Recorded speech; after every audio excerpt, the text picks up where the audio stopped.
Buenas noches, mi nombre es José Arias y yo voy a hablar sobre el coeficiente de calor en un intercambiador de calor de tubo doble.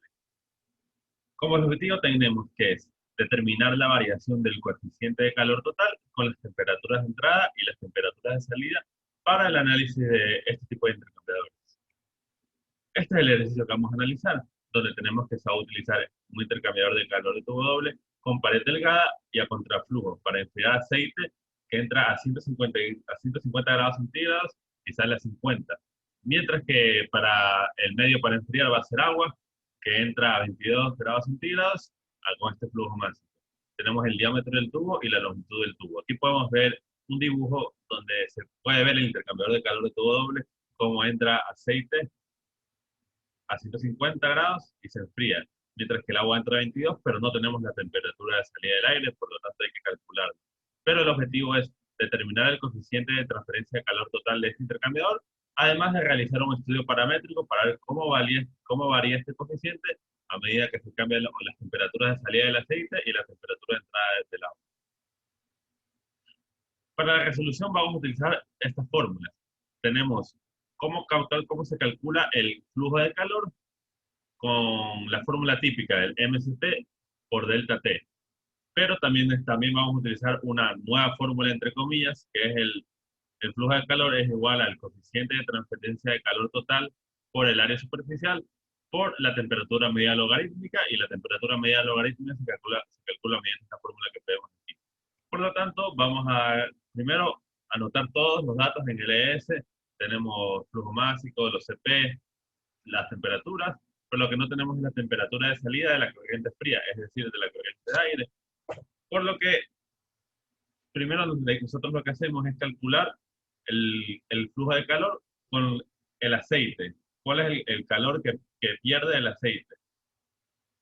Y eso lo calculamos con el MCP delta T, ya que ya tenemos todos los datos. Ese calor que pierde el aceite, asumimos que todo ese calor que pierde el aceite lo absorbe el agua.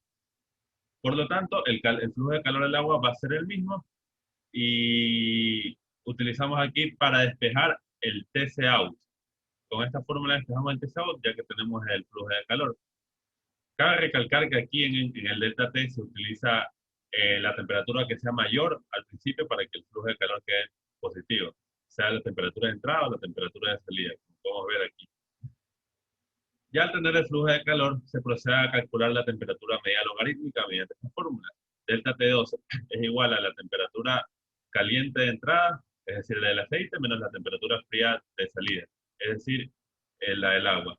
El delta T1 es la temperatura caliente de salida menos la temperatura fría de entrada, y el delta TLM mediante esta fórmula de aquí.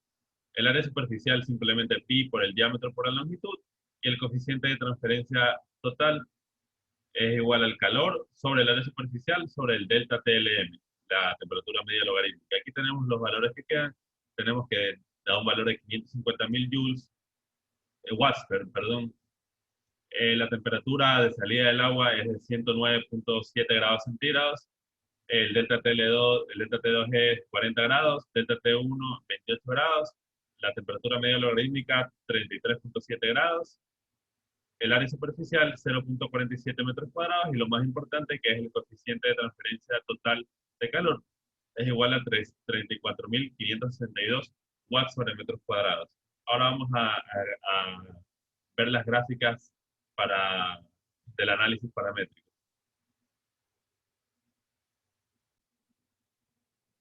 Antes de llegar al análisis de resultados, tenemos que mencionar las asunciones que se realizaron en este ejercicio.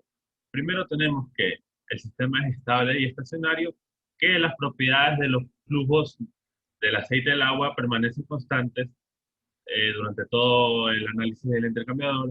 El sistema es adiabático, no comparte calor no hay una producción de calor con los alrededores, no existe ensuciamiento, por lo cual se asume que el equipo es nuevo, no hay resistencia térmica, ya que el ejercicio dice que las paredes son delgadas, y que el calor perdido es igual al calor ganado.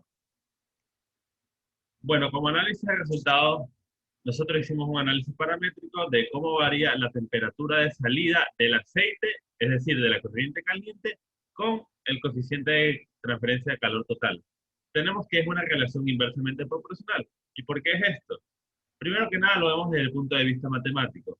Sabemos que, como podemos ver en la fórmula aquí, que el delta TLM es inversamente proporcional al coeficiente de transferencia de calor total.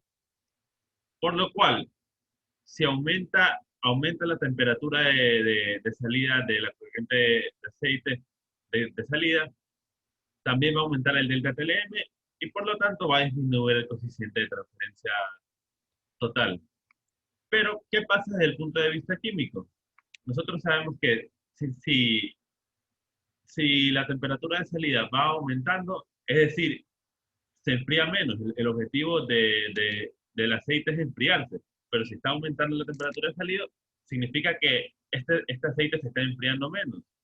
Por lo tanto, si se enfría menos, lo que tiene que disminuir, obviamente, es el coeficiente de transferencia de calor total, ya que se está transfiriendo menos calor que, que antes. Por ejemplo, a 70 grados se está transfiriendo mucho menos calor que cuando nosotros resolvimos el ejercicio y esta temperatura sería de 50 grados. Mientras que con la temperatura de entrada de la corriente fría, que es el agua, mientras va aumentando, también aumenta el coeficiente de transferencia de calor total, ya que si esta temperatura aumenta, va a disminuir el delta TLM. Y si disminuye el delta TLM, entonces, como es inversamente proporcional, aumenta el coeficiente. Y desde el punto de vista químico, sabemos que mientras va aumentando la temperatura de entrada de la corriente fría, o sea, va a estar más frío, va a estar más caliente, perdón, va a ser menos posible que transfiera mucho calor al aceite, ya que conforme aumenta la temperatura, la diferencia de temperatura es menor. Pero nosotros igualmente tenemos constante que la temperatura de salida de la corriente de aceite es 50 grados centígrados, eso no cambia. Entonces, para que se transfiera todo el calor, tiene que aumentar el coeficiente de transferencia de calor. Entonces, sí, es directamente proporcional. Por último, tenemos la conclusión, que se determinó que a medida que aumenta la temperatura de salida de la corriente caliente, aquí me faltó poner eso, disminuye el coeficiente de transferencia de calor total, mientras que a medida que aumenta la temperatura de entrada de la corriente fría, también aumenta el coeficiente de transferencia de calor total. Y todas estas relaciones se deben a la relación inversamente proporcional o inversamente proporcional entre el coeficiente de transferencia de calor y la temperatura logarítmica media. Y también se relaciona sobre cuánto calor es necesario transferir, como ya lo explicamos anteriormente. Muchas gracias.